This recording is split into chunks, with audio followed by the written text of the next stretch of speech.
Hello, this is Dr. Pratishtha, obstetrician and gynecologist, Pratishtha's Women's Clinic, Karimnagar.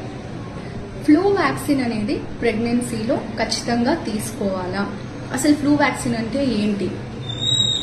Flu vaccine అనేది influenza virus protection కోసం ఇస్తామండి. Basically influenza virus infection వస్తే pneumonia వచ్చే chances ఉంటాయి. సో pneumonia వల్ల డెలివరీ ముందుగా అవ్వడం, నెలలు నిండకుండానే preterm labour and baby admissions అనేవి పెరగడం, మదర్ సిక్ అవ్వడం, ఇలాంటివన్నీ ఉంటాయి. సో ఇవన్నీ ప్రివెంట్ చేయడానికి ఫ్లూ వ్యాక్సిన్ అనేది ఎక్కడైతే ఇన్ఫ్లుయెన్జా ఇన్ఫెక్షన్స్ ఎక్కువగా ఉన్న ప్లేసెస్లో like USA and other European countries, అలాంటి కోల్డ్ క్లైమేట్ ఉన్న ప్లేసెస్లో, ఇన్ఫ్లుయెన్జా ఇన్ఫెక్షన్స్ ఎక్కువ ఉన్న ప్లేసెస్లో అయితే మ్యాండేటరీగా ఇస్తారు. ఇండియాలో ఆఫ్టర్ కోవిడ్ వైరస్ ఇన్ఫెక్షన్ మనకి రెస్పిరేటరీ ట్రాక్ట్ ఇన్ఫెక్షన్స్ అనేవి పెరిగాయి కాబట్టి ఇండియాలో కూడా వీఆర్ అడ్వైజింగ్.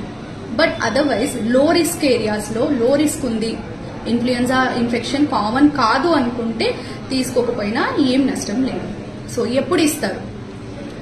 26 వీక్స్ తర్వాత, అంటే 7th మంత్ టైం నుంచి 36 వీక్స్ వరకు 9 మంత్స్ పడే ఆ గ్యాప్ లో ఈ ఒక్కటి ఇన్ఫ్లుయెన్జా వైరస్ ఇంజెక్షన్ ఫ్లూ అనేది ఇవ్వచ్చు, ఫ్లూ ఇంజెక్షన్ అనేది ఇవ్వచ్చు. అండ్ సింగిల్ ఇంజెక్షన్ సరిపోతుందండి ప్రెగ్నెన్సీలో. Thank you.